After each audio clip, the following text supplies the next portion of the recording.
Lift കൊടുക്കുന്ന ചില ഫ്രീക്കന്മാർക്കൊക്കെ ആണെങ്കിൽ അവർ മൊബൈൽ ഫോൺ നോക്കിക്കൊണ്ടാണ് വണ്ടിയിൽ കയറുക, ഇറങ്ങുന്നതും മൊബൈൽ ഫോൺ നോക്കിക്കൊണ്ടായിരിക്കും.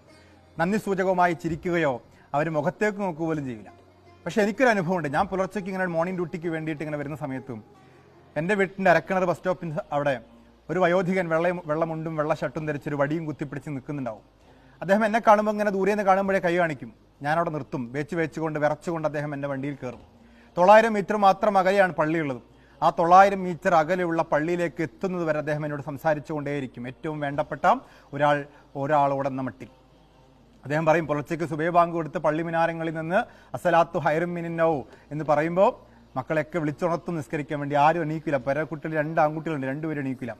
അദ്ദേഹം ഒറ്റയ്ക്ക് റോട്ടിലേക്ക് വരും.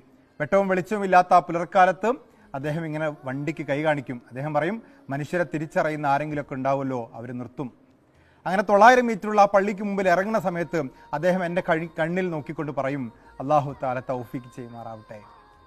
ഞാൻ പറയും ആമീൻ. അത് മനസ്സിലാ പറയട്ടോ. ഇങ്ങനെ മനുഷ്യൻ തിരിച്ചറിയുമ്പോൾ നന്ദി സൂചകമായി ചിരിക്കുമ്പോഴാണ് മനുഷ്യത്വം ഉണ്ടാവുന്നത്.